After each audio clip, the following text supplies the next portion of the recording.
جو شخص اس حال میں سو گیا کہ اس کے ہاتھ پر چکنائی لگی رہ گئی اور اس نے اسے نہیں دھویا، یعنی جیسے کھانے کے بعد ہاتھوں کے ساتھ کچھ گھی وغیرہ لگا ہوتا ہے، اور پھر اسے کچھ ہو گیا تو وہ سوائے اپنے آپ کے کسی کو ملامت نہ کرے۔ آپ میں سے کس کو ایکسپیرینس ہوا کہ رات کے وقت چوہے نے آپ کے جسم پر سیر کی؟ کون کون ہاتھ کھڑا کرے؟ چوہا پاس سے گزرا یا کان کے پاس سے پاؤں پہ کاٹا تھا، اور بہت چھوٹی تھی تو چوہا اوپر سے گزر کے گیا تو پہلے نہیں سمجھ آئی، پھر پتا چلا ہاں پاؤں کی انگلی پہ نبل کیا۔ اور اگر ہاتھ کے ناخن کے اندر کھانے کا ذرہ رہ جائے تو چوہے کو ٹیمپٹیشن ہوگی یا نہیں؟ ہو سکتی ہے نا۔ اور کوئی؟ تو اب سب کو حکمت سمجھ آ گئی، کچھ تو ابھی تک بچے ہوئے ہیں اور اللہ آئندہ میں بچائے رکھے۔ لیکن یہ ہے کہ آپ نے اس بات کا اہتمام کرنا ہے کہ رات کو سوتے وقت، یعنی کہ وضو کرنے کی بھی حکمت سمجھ آ رہی ہے نا، تو یہ ہے کہ بعض اوقات ننگے پاؤں ہم چلتے ہیں اور کچھ لوگ چنگم نیچے پھینک دیتے ہیں، پھر پتہ نہیں چلتا چنگم ساتھ لگ جاتی ہے اور وہ تھوڑی میٹھی بھی ہوتی ہے، تو چوہے کے لیے ایک اچھی انویٹیشن ہے۔ تو اس صورت میں وضو کرنا تو بہت ہی اچھا ہے، اور وضو کرتے وقت بھی اچھی طرح انسان کو اپنا آپ صاف کرنا چاہیے تاکہ کوئی ایسی چیز چمٹی بھی نہ رہ جائے۔ بعض اوقات کھانے کے ذرا جیسے کچن میں کام کر رہے ہیں تو کچھ روٹی کا ٹکڑا گر گیا یا کچھ اور اوپر پاؤں آ گیا اور وہ پاؤں کے ساتھ ہی چپک گیا اور آپ نے دھویا ہی نہیں پاؤں کو اور اسی طرح سو گئے، تو نبی صلی اللہ علیہ وسلم پر کتنا پیار آتا ہے نا کہ آپ نے ماں باپ سے بڑھ کر ہماری تربیت کی اور ہمیں تعلیم دی اور ہمیں وہ باتیں بتائیں جن کی طرف ہمارا کبھی دھیان بھی نہ جائے۔ تو وضو تو بہت ہی اچھا ہے، لیکن اگر ایسا نہ ہو سکے تو کم از کم ہاتھ وغیرہ دھو کر سوئیں۔ سرما لگانا، سرما آنکھوں کی خوبصورتی، روشنی اور صفائی کا بہترین ذریعہ ہے، اسے لگانے کا اہتمام کریں۔ سیدنا جابر کہتے ہیں کہ میں نے رسول اللہ صلی اللہ علیہ وسلم کو یہ فرماتے ہوئے سنا، علیکم بالاسمد عند النوم فانہ یجل البصر وینبت الشعر۔ سوتے وقت اسمد سرما لگانا ضروری سمجھ لو، کیونکہ یہ نظر کو تیز کرتا ہے اور بالوں کو اگاتا ہے۔ آئی لیشز کے بال بھی، کیونکہ بالوں سے یہاں یہ نہیں بتایا گیا کہ کون سے بال، لیکن بعض اوقات جسم کے ایک حصے میں کوئی چیز ڈالی جاتی ہے تو وہ باقی جسم کو بھی متاثر کرتی۔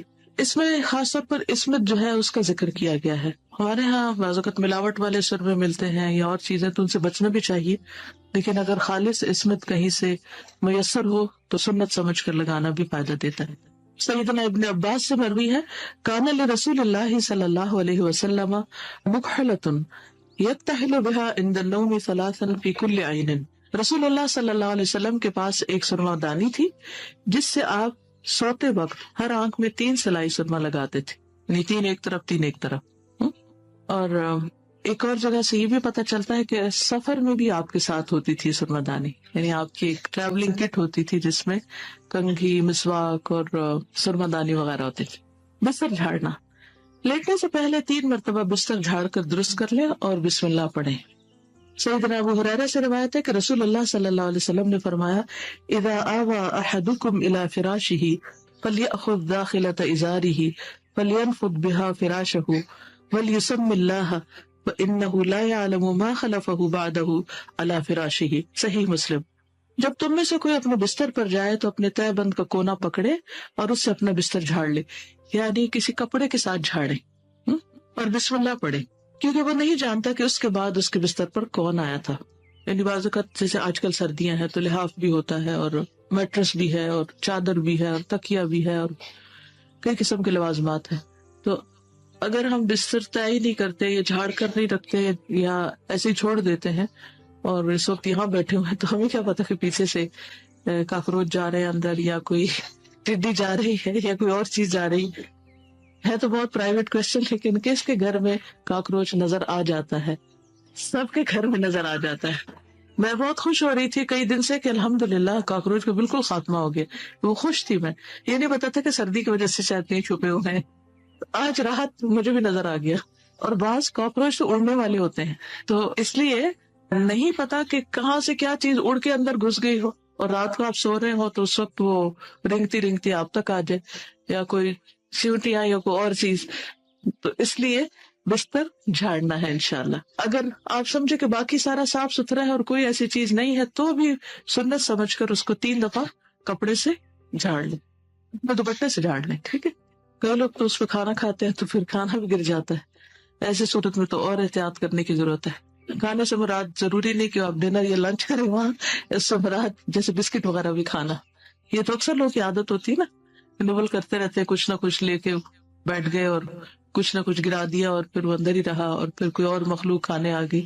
سیدنا ابو ہریرہ سے روایت ہے کہ رسول اللہ صلی اللہ علیہ وسلم نے فرمایا اذا جاء احدکم الى فراشہ فلینفضہ بسنفۃ ثوبہ ثلاث مرات، صحیح البخاری. جب تم میں سے کوئی شخص اپنے بستر پر جانے لگے تو اسے چاہیے کہ وہ اپنے کپڑے کے کنارے سے اسے 3 مرتبہ جھاڑ لے. ایک میں ازار کا لفظ ہے اور ایک میں کپڑے کا لفظ ہے. تو اگر صرف کپڑے کی بات ہے تو اس سے آپ کا اسکارف اور دوپٹہ یا کوئی بھی چیز ہو سکتی ہے جس سے آپ اسے جھاڑ لیں. لیکن ایک بات ہے کہ اگر کوئی ساتھ سو رہا ہو دوسری طرف تو ایسی جھاڑ پھونک مت شروع کریں کہ وہ سوتا ہوا جاگ جائے، کیونکہ میرے ساتھ یہ ایکسپیرینس ہو چکا ہے. ہم لوگ کسی سفر پر تھے تو ظاہر ہے کہ بعض اوقات سفر میں ایسا ہوتا ہے کہ ایک کمرے میں 2-3 لوگ بھی سو رہے ہوتے ہیں. تو میں سو رہی تھی تو میرے ساتھ میرے دوسرے بیڈ پر کوئی اور شخص تھا، تو اس نے جب بستر جھاڑا تو میری آنکھ کھل گئی. وہ تو مزے سے سو گئی، میرے لیے سونا مشکل ہو گیا. تو اگر جھاڑے بھی تو اتنے زور زور سے مت اس کو جھٹکے کہ سب لوگ ڈسٹرب ہوں. ٹھیک، میں اس لیے بھی کہہ رہی ہوں کہ ہاسٹل میں ایک کمرے میں کئی لوگ ہوتے ہیں، ایک جھاڑنا بند کرے دوسرا سو رہا ہو تو جھاڑنا شروع کر دے اور وہ ٹھک ٹھک ٹھک شروع ہو جائے ساری. جو بھی کوئی کام کرے آہستگی کے ساتھ. نبی صلی اللہ علیہ وسلم کے بارے میں آتے کہ ایک رات جب آپ اٹھے تو آہستگی سے اپنے بستر سے اٹھے، آہستگی سے جوتا پہنا، آہستگی سے دروازہ کھولا اور آہستگی سے باہر گئے، کیونکہ حضرت عائشہ سو رہی تھی. یہ ہے ہمارے نبی صلی اللہ علیہ وسلم کی سنت کہ ہم کوئی ایسا کام نہ کرے کہ جو دوسروں کے لیے اذیت کا باعث ہو. یہ نہ ہو کہ اس قدر دھوم مچائے سنت کی پیروی میں کہ لوگ سنتوں سے متنفر ہو جائے. اکثر لوگ مولوی طبقے سے کیوں ناراض رہتے ہیں؟ کیونکہ بعض اوقات وہ اسلام پر عمل اس طریقے سے کرتے ہیں کہ دوسرے لوگ اس کو سمجھ نہیں پاتے یا ان کے لیے وہ چیز مشکل ہوتی. تو دین کو آسان بنائے اور آسان طریقے اختیار کرے، یعنی سنت کو بدنام نہیں کرنا آپ نے. ٹھیک. پھر ہے چراغ بجھانا. سونے سے قبل گھر کی روشنیاں بجھا دیں. روشنی میں سونا مضر صحت بھی ہے. سیدنا جابر سے روایت ہے کہ رسول اللہ صلی اللہ علیہ وسلم نے فرمایا اطفئوا المصابیح باللیل اذا رقدتم، رات کو جب سونے لگو تو چراغ بجھا دیا کرو. اور اگر بجلی کی لائٹس ہو تو بھی ضرورت سے زائد لائٹس جلانا جو ہے وہ اسراف میں بھی آتا ہے اور بجلی بھی خرچ ہو جاتی جس میں کوئی کام ہو نہیں رہا ہوتا. دائیں کروٹ پر لیٹنا یعنی رائٹ سائڈ پہ سونا. دائیں کروٹ پر سوئے، اگر سوتے میں کروٹ بدل بھی جائے تو کوئی حرج نہیں. یعنی سوتے ہوئے obviously ایک طرف تھک جاتی، پوری رات ایک کروٹ پہ آپ نہیں سو سکتے، لیکن جب سونے کا آغاز کریں تو دائیں طرف سوئیں. رسول اللہ صلی اللہ علیہ وسلم نے سیدنا براء بن عازب کو نصیحت کی اذا اتیت مضجعک فتوضأ وضوءک للصلاة ثم استجع على شقک الایمن، صحیح البخاری. جب تم اپنے بستر پر آؤ تو نماز جیسا وضو کرو، پھر اپنے دائیں پہلو پر لیٹا کرو. سیدنا ابو قتادہ روایت کرتے ہیں کان رسول اللہ صلی اللہ علیہ وسلم اذا کان فی سفر فعرس بلیل استجع علی یمینہ واذا عرس قبیل الصبح نصب ذراعہ ووضع رأسہ علی کفہ، صحیح مسلم. رسول اللہ صلی اللہ علیہ وسلم دوران سفر جب رات میں پڑاؤ ڈالتے تو اپنی دائیں کروٹ لیٹا کرتے اور صبح سے کچھ پہلے پڑاؤ ڈالتے تو بازو کو کوہنی کے بل کھڑا کر کے ہتھیلی پر اپنا چہرہ رکھا کرتے تھے. کیسے؟ بازو کو کوہنی کے بل کھڑا کر کے ہتھیلی پر اپنا چہرہ رکھا کرتے تھے، یعنی بالکل نیچے نہیں بلکہ ذرا اس کو کھڑا رکھتے تھے تاکہ نماز کے وقت کہیں نیند گہری نہ ہو جائے. یعنی کونی ٹکا کے اس پر ہاتھ رکھ کے سو رہے ہیں تو آپ پوری طرح بے خبر نہیں سو سکتے، آپ کانشیس بھی رہیں گے اور تھوڑا آرام بھی کر لیں گے. بائیں طرف لیٹنے کی ممانعت کیوں ہے اور اس میں نقصان کیا ہے؟ بائیں طرف ہمارا دل ہوتا ہے، اس پر بوجھ آتا ہے. اگر ساری رات ادھر لیٹیں گے تو مشکل ہوگی. اور کوئی وجہ؟ اور کیا آتا ہے ذہن میں خیال؟ جی شاباش، ہر کام دائیں ہاتھ سے کرنا چاہیے، دائیں جانب سے شروع کرنا چاہیے. تو اس لیے بھی طبی وجوہات کوئی بھی ہو سکتی، لیکن ہمارے دین کا ایک طریقہ ہے، ہمارا ایک لائف سٹائل ہے، اور وہ لائف سٹائل جو ہے وہ رائٹ ہینڈڈ یا رائٹ سائڈ سے کام کرنے کے لیے کہتا ہے. دائیں ہاتھ رخسار کے نیچے رکھنا یعنی گال کے نیچے رکھنا. سوتے وقت دائیں کروٹ لیٹ کر دائیں ہاتھ رخسار کے نیچے رکھے. سیدہ حفصہ زوجہ نبی صلی اللہ علیہ وسلم کہتی ہیں کہ نبی صلی اللہ علیہ وسلم جب سونے کا ارادہ فرماتے تو اپنا دائیں ہاتھ رخسار کے نیچے رکھتے یعنی اپنے گال کے نیچے، پھر 3 مرتبہ فرماتے اللہم قنی عذابک یوم تبعث عبادک. اب دعا تو یاد ہوگی آپ کو، اے اللہ مجھے اپنے عذاب سے بچا لینا جس دن تو اپنے بندوں کو اٹھائے گا. یہ کون دعا مانگتا تھا؟ نبی صلی اللہ علیہ وسلم. آپ کے تو سارے گناہ بخشے ہوئے تھے، پھر آپ کیوں یہ دعا مانگتے تھے؟ اصل میں آخرت کا عذاب چیز ہی ایسی ہے کہ جس سے ہم سب کو ڈرنا چاہیے، اور آپ نے صرف ہمیں حکم نہیں دیا، کر کے دکھایا. اور ویسے بھی نیند جو ہے وہ موت سے قریب تر ہے، موت کا ہی ایک ایکسپیرینس ہے، کیونکہ ایک روح چلی جاتی ہے انسان کے جسم سے. تو اس صورت میں انسان کو نہیں پتا کہ کل اٹھے گا یا نہیں اٹھے گا. اگر رات کا سونا آخرت کا سفر شروع کرنے کا باعث ہے تو پھر اس میں سب سے زیادہ فکر آخرت کی ہونی چاہیے. عام طور پر رات کو سوتے ہوئے لوگوں کی زیادہ تر فکر کس چیز کی ہوتی ہے اور خواب بھی کس چیز کے دیکھتے ہیں؟ جو دن بھر کیا ہوتا ہے یا کل پیش آنے والا ہوتا ہے، یعنی دنیا کے دن، پاسٹ، پریزنٹ، فیوچر، اس کے بارے میں زیادہ سوچتے.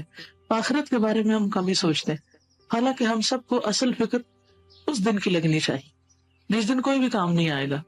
تو آج رات سوتے وقت اپنے فکر افکار کا بھی جائزہ لیں کہ آپ کیا سوچتے ہیں، اس وقت کیا چیز آپ کی نیند خراب کر دیتی.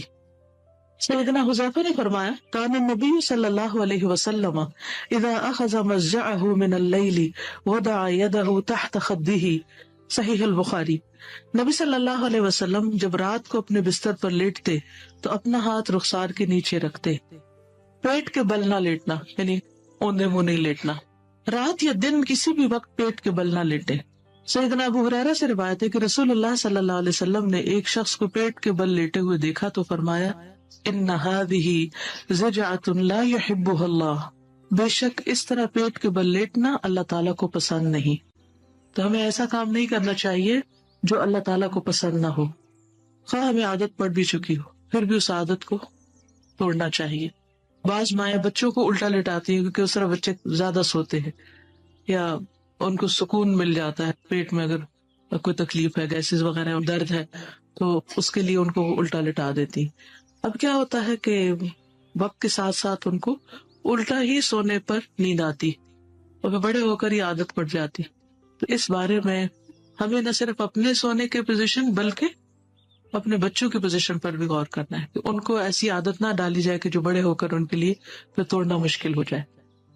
سیدنا ابو ذر سے روایت ہے کہ میں پیٹ کے بل لیٹا ہوا تھا، دن کو لیٹے ہوں گے کہیں. نبی صلی اللہ علیہ وسلم میرے پاس سے گزرے، مجھے قدم مبارک سے ٹھوکا دیا اور فرمایا یا جنیدب انما هذه زجعۃ اہل النار، اے پیارے جندب، بے شک یہ اہل جہنم کے لیٹنے کا انداز ہے، یعنی ناپسندیدہ طریقہ ہے. پھر تہجد کی نیت کر کے سونا، تہجد کی نیت کر کے سوئیں. حضرت عائشہ رضی اللہ تعالیٰ عنہا سے روایت ہے کہ رسول اللہ صلی اللہ علیہ وسلم نے فرمایا من اتا فراشہ وهو ينوي ان يقوم يصلي من الليل فغلبته عيناه حتى اصبح كتب له ما نوى وكان نومه صدقة عليه من ربه عز وجل. سنن النسائی. جو کوئی اس نیت سے اپنے بستر پر آئے کہ رات کو تہجد کے لیے اٹھے گا اور پھر اس پر نیند غالب آ جائے یہاں تک کہ صبح ہو جائے تو اسے اس کا اجر مل جائے گا جس کی اس نے نیت کی تھی، اور اس کے رب عز و جل کی طرف سے اس کی نیند اس کے لیے صدقہ ہو جائے گی. تو اس سے نیت کی اہمیت کا بھی پتہ چلتا ہے کہ اگر آپ کسی چیز کے لیے ارادہ کر لیتے ہیں اور کسی وجہ سے نہیں کر پاتے تو آپ کو اس کا پورا پورا اجر مل جاتا ہے. اصل میں انسان کے اعمال کا تعلق اس کی سوچ سے ہوتا ہے.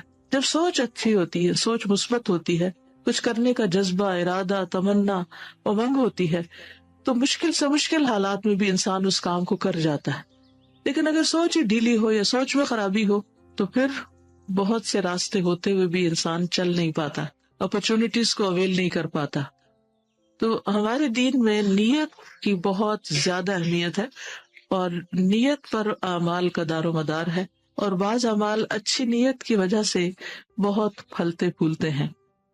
اس سلسلے میں ایک چھوٹی سی چیز آپ کے ساتھ شیئر کرنا چاہوں گی نیت کے بارے میں. یہ ایک بلڈنگ کی تصویر ہے جو حضرت عثمان رضی اللہ تعالیٰ عنہ کے نام پر وقف ہے. اگر آپ مکہ میں جائیں تو آپ دیکھیں گے کہ بہت سی بلڈنگز پہ بلڈنگ نظر آتی ہیں اور ان پر اکثر لکھا ہوتا ہے وقف اور آگے نام لکھا ہوتا ہے. اسی طرح مدینہ میں بھی بہت سی بلڈنگ جو ہیں وہ وقف ہیں. ایک آرٹیکل ہے جسے عبدالستار خان نے لکھا ہے. لکھتے ہیں کہ آپ کو معلوم ہے کہ سعودی عرب کی ایک بینک میں خلیفہ سوم حضرت عثمان بن عفان کا آج بھی کرنٹ اکاؤنٹ ہے. یہ جان کر بھی آپ کو حیرت ہوگی کہ مدینہ منورہ کی میونسپلٹی میں حضرت عثمان بن عفان کے نام پر باقاعدہ جائیداد رجسٹر ہے. آج بھی حضرت عثمان بن عفان کے نام پر بجلی اور پانی کا بل آتا ہے. کیا آپ جانتے ہیں کہ مسجد نبوی کے قریب ایک عالی شان رہائشی ہوٹل زیر تعمیر ہے جس کا نام عثمان بن عفان ہوٹل ہے؟ کیا آپ تفصیل جاننا چاہیں گے؟ یہ وہ عظیم صدقہ جاریہ ہے جو حضرت عثمان بن عفان کے صدق نیت کا نتیجہ ہے، سچی نیت کا. جب مسلمان ہجرت کر کے مدینہ منورہ پہنچے تو وہاں پینے کے صاف پانی کی بڑی قلت تھی. ایک یہودی کا کنواں تھا جو مسلمانوں کو پانی مہنگے داموں فروخت کرتا. قصہ سب نے سن رکھا نا. اس کنویں کا نام بئر روما تھا، یعنی روما کو کنواں. مسلمانوں نے رسول اکرم صلی اللہ علیہ وسلم سے شکایت کی اور اپنی پریشانی سے آگاہ کیا. رسول اکرم صلی اللہ علیہ وسلم نے فرمایا، کون ہے جو یہ کنواں خریدے اور مسلمانوں کے لیے وقف کر دے؟ ایسا کرنے پر اللہ تعالیٰ اسے جنت میں چشمہ عطا کرے گا. حضرت عثمان یہودی کے پاس گیا اور کنواں خریدنے کی خواہش کا اظہار کیا. کنواں چونکہ منافع بخش آمدنی کا ذریعہ تھا، وہ پانی بیچتا تھا، اس لیے یہودی نے فروخت کرنے سے انکار کر دیا. حضرت عثمان نے یہ تدبیر کی کہ یہودی سے کہا کہ پورا کنواں نہ صحیح، آدھا کنواں مجھے دے دو. آدھا کنواں فروخت کرنے پر ایک دن کنویں کا پانی تمہارا اور ایک دن میرا ہوگا، یعنی باری لگا لیتے. تو وہ لالچ میں آ گیا. اس نے سوچا کہ حضرت عثمان اپنے دن میں پانی زیادہ پیسوں میں فروخت کریں گے، اس طرح مزید منافع کمانے کا موقع مل جائے گا. اس نے آدھا کنواں حضرت عثمان کو فروخت کر دیا. حضرت عثمان نے اپنے دن مسلمانوں کو کنویں سے مفت پانی حاصل کرنے کی اجازت دے دی. لوگ حضرت عثمان کے دن مفت پانی حاصل کرتے اور اگلے دن کے لیے بھی ذخیرہ کر لیتے. یہودی کے دن کوئی شخص بھی پانی خریدنے نہ جاتا.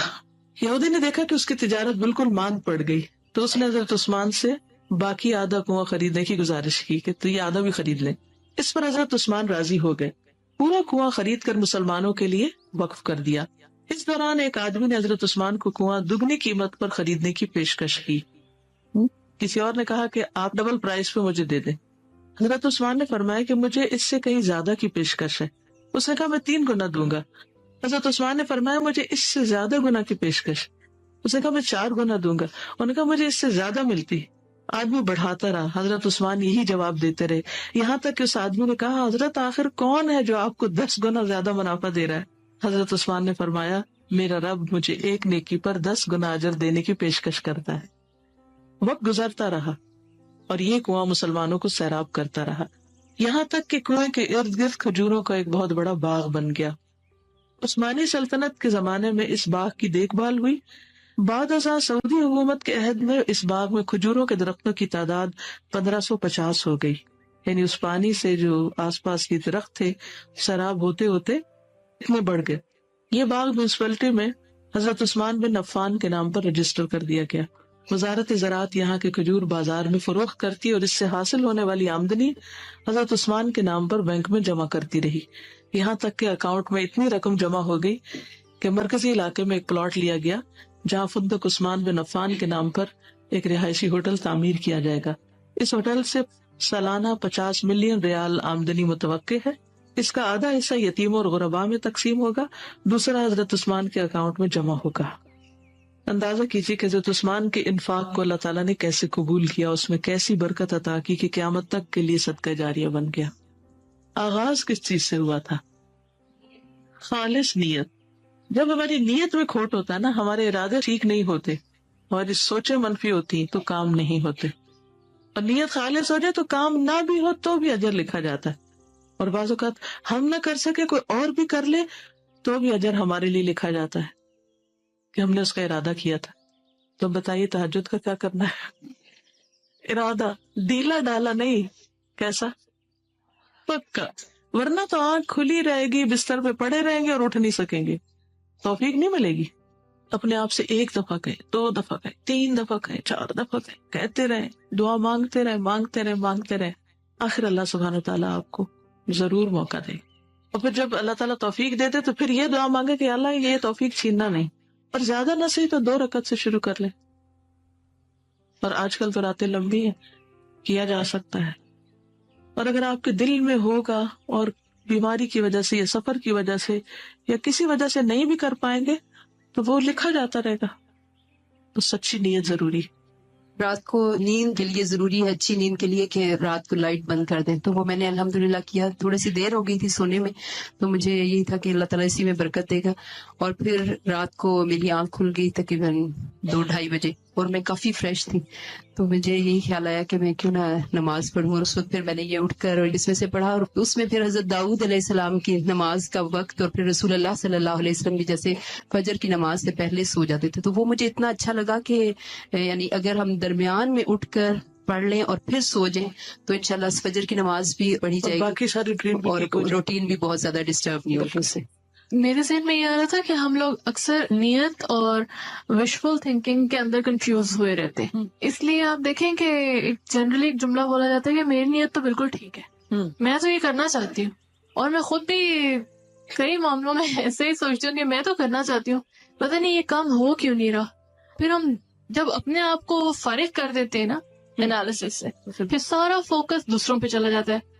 وہ میں اس وجہ سے نہیں یہ کر سکتی کیونکہ میرے گھر والے نہیں کوآپریٹ کرتے. اچھا، گھر والوں کی جو نیڈز ہیں، آپ نے ہوم ورک دیا تھا کہ لسٹ بنائیں، اس کے ساتھ ہی آپ دیکھیں کہ جو لوگوں کے حقوق ہیں وہ نیند کے ساتھ جڑے ہوئے ہیں. اگر آپ نے حقوق ادا کیے ہوئے ہیں تو آپ کو پیس آف مائنڈ ہوگا اور آپ پھر سو سکتے ہیں. اگر آپ نے حقوق نہیں ادا کیے تو پھر نہیں سو سکتے. اس میں سوچ رہی تھی جیسے ہم اپنے نیت اور وشفل تھنکنگ میں کنفیوز کرتے ہیں، ایسے ہی ہم لوگوں کے حقوق اور ان کی وشفل تھنکنگ میں کنفیوز کرتے ہیں. ہم یہ سمجھتے ہیں جو ان کے وشفل تھنکنگ آئی ہے نا ان کے دماغ میں، ان کا حق بن گیا، چاہے وہ ریشنل ہے ارریشنل ہے، اس کو فلفل کرنا شاید ہمارا فرض ہو گیا. اور وہ جب ہم غلط طور پہ ان کی غلط چیزیں قبول کرتے رہتے ہیں یہ سوچ کے کہ ہم تو لوگوں کا حق ادا کریں، نہ وہ خوش ہو سکتے ہیں نہ خود پہ ظلم کر رہے ہوتے ہیں. پھر سونے سے قبل اللہ کا ذکر کرنا. سیدنا ابو ہریرہ سے روایت ہے کہ رسول اللہ صلی اللہ علیہ وسلم نے فرمایا، ما من رجل آوى الى فراشہ فلم یذکر اللہ الا کان علیہ ترۃ. جو شخص اپنے بستر پر آئے لیکن اللہ کا ذکر نہ کرے تو یہ اس کے لیے باعث حسرت ہوگا. یعنی اللہ کو یاد کیے بغیر سو جانا یہ حسرت کا باعث ہوگا، ریگریٹس ہوں گی اس پر.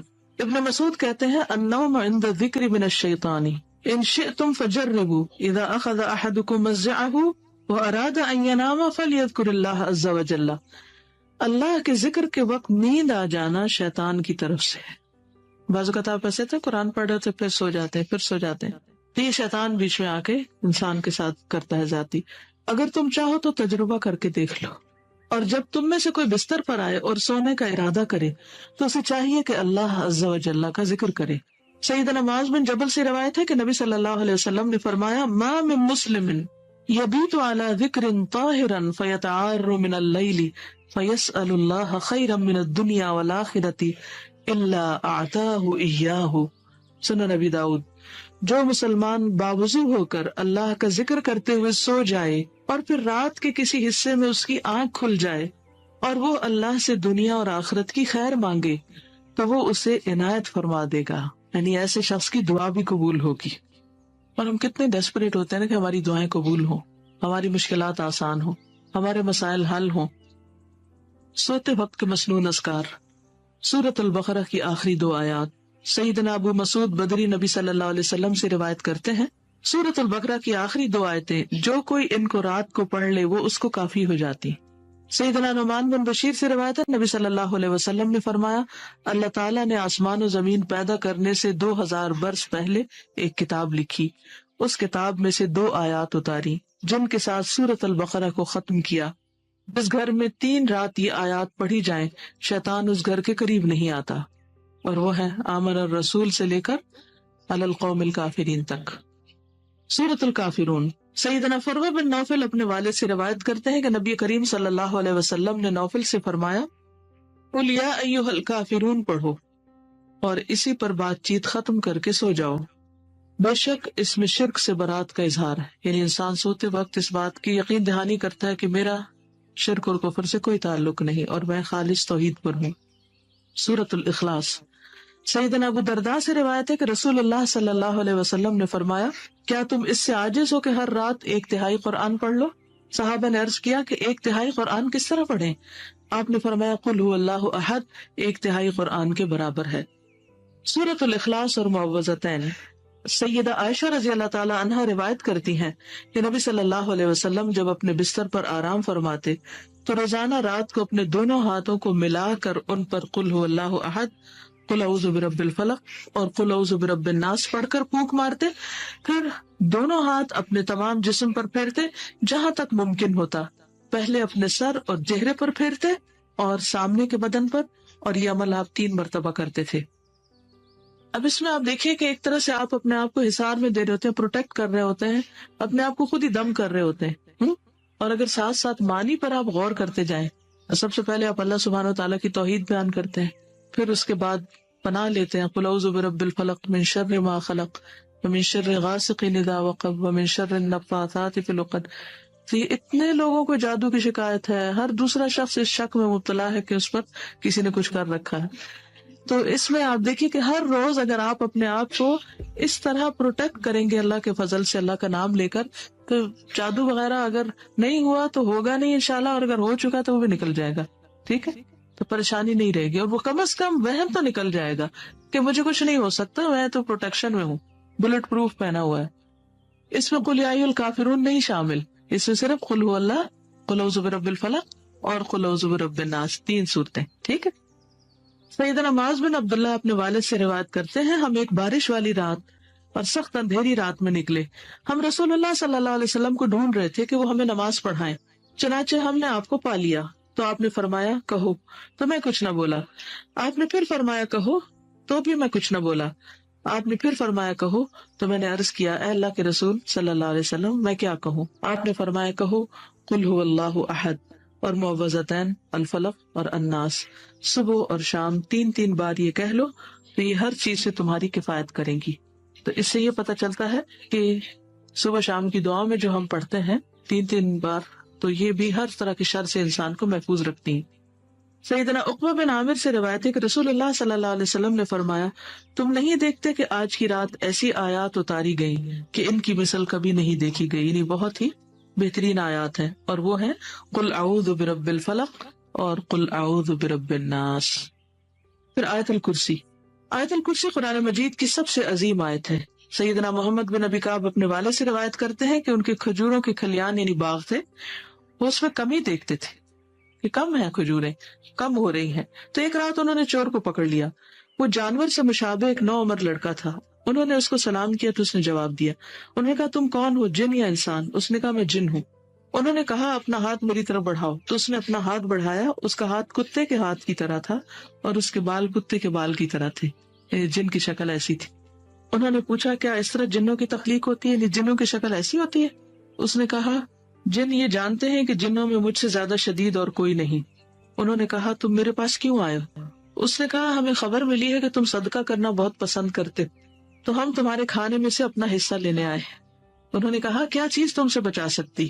اس نے کہا وہ آیت جو سورۃ البقرہ میں ہے، اللہ لا الہ الا هو الحی القیوم، جو کوئی اسے رات کو پڑھے گا وہ صبح تک ہم سے پناہ میں رہے گا، اور جو صبح اسے پڑھے گا وہ رات تک ہم سے پناہ میں رہے گا۔ پھر جب صبح کو انہوں نے اس بات کا ذکر نبی صلی اللہ علیہ وسلم سے کیا تو آپ نے فرمایا اس خبیث نے سچ کہا ہے۔ ایک اور روایت بھی ہے سیدنا ابو ہریرہ کی کہ مجھے رسول اللہ صلی اللہ علیہ وسلم نے صدقہ فطر کی حفاظت کے لیے مقرر فرمایا کہ ایک شخص آیا اور اس نے غلے سے لپے بھر بھر کر نکالنا شروع کر دیا، میں نے اس کو پکڑ لیا اور کہا میں تجھے ہر صورت میں رسول اللہ صلی اللہ علیہ وسلم کے پاس لے جاؤں گا۔ وہ کہنے لگا میں محتاج آدمی ہوں، بال بچے دار ہوں، سخت ضرورت مند ہوں، چنانچہ میں نے اسے چھوڑ دیا۔ صبح ہوئی تو رسول اللہ صلی اللہ علیہ وسلم نے دریافت فرمایا ابو ہریرہ گزشتہ رات تمہارے قیدی کا کیا بنا؟ میں نے عرض کیا اللہ کے رسول صلی اللہ علیہ وسلم اس نے اپنی شدید حاجت کا اظہار کیا اور بال بچوں کا شکوہ کیا، میں نے اس پر رحم کیا اور پھر اسے چھوڑ دیا۔ آپ نے فرمایا خبردار رہنا، اس نے جھوٹ بولا ہے، وہ پھر آئے گا۔ پھر آپ صلی اللہ علیہ وسلم کے فرمان کی وجہ سے یقین تھا کہ ضرور آئے گا، چنانچہ میں اس کی گھاٹ میں بیٹھ گیا۔ وہ آیا اور غلے میں سے لپیں بھرنے لگا، میں نے اسے پکڑ لیا اور کہا اب تو میں تمہیں رسول اللہ صلی اللہ علیہ وسلم کی خدمت میں ضرور لے کر جاؤں گا۔ اس نے کہا مجھے چھوڑ دو، میں غریب ہوں، عیالدار ہوں، آئندہ نہیں آؤں گا۔ میں نے رحم کھاتے ہوئے اسے پھر چھوڑ دیا۔ تو وہ ہوئی تو رسول اللہ صلی اللہ علیہ وسلم نے دریافت فرمایا اے ابو ہریرہ تمہارے قیدی نے کیا کیا؟ میں نے عرض کیا اللہ کے رسول صلی اللہ علیہ وسلم اس نے اپنی شدید ضرورت کا شکوہ کیا اور عیالداری کا واسطہ دیا، مجھے رحم آ گیا لہٰذا میں نے اسے پھر چھوڑ دیا۔ آپ نے ارشاد فرمایا خبردار رہنا، اس نے تجھ سے جھوٹ بولا ہے، وہ پھر آئے گا۔